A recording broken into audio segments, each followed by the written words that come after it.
आणि पुढे माऊली म्हणतात 9व्या अध्यायामध्ये भक्तीचं स्वरूप सांगितलेलं आहे. भक्त कसा असतो, भक्ताचे स्वरूप काय, आणि भक्त तो आचार विचारयुक्त असायला पाहिजे असं सांगितलेलं आहे. फक्त भक्त असले तर सांगणारा नाही, भक्त आचार विचारयुक्त राहायला पाहिजे. तेवढाच नव्हे, तो भृत्याचारी असायला पाहिजे, ते सुद्धा मला सांगतात. आज काळामध्ये आपले भक्त कसा झाले, भक्त सर्व काही झालेले आहेत, भक्त सगळेजण होऊ लागले. भक्तामध्ये थोडाफार आचार विचार सुद्धा आलेली आहे. बरोबर आहे का? भक्तामध्ये आचार विचार आलेले आहेत, परंतु भक्तामध्ये भृत्याचार आले का? माऊली काय सांगतात, भक्ताचे स्वरूप सांगत असताना 9व्या अध्यायामध्ये भक्त आचार विचार युक्त असायला पाहिजे, तेवढाच नव्हे भृत्याचारी सुद्धा झाला पाहिजे. म्हणजे अर्थ काय? भृत्याचारी म्हणजे नम्रपणा, मृत्यूभाव म्हणजे सेवा भाव असायला पाहिजे.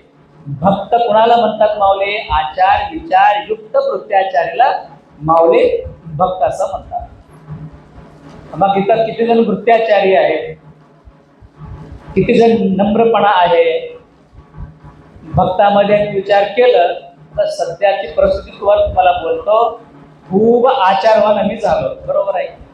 खूप आचार करतात, लिंग दीक्षा घेतलं, नित्य नियमाने त्रिकाळ पूजा करतात.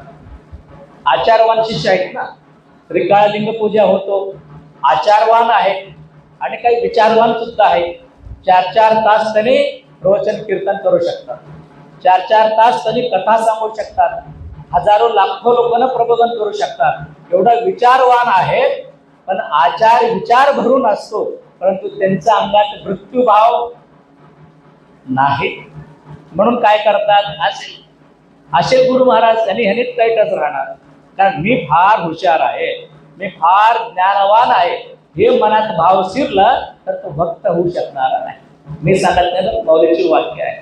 काय सांगतात? आचार विचार युक्त भक्त तो भृत्याचारी असायला पाहिजे.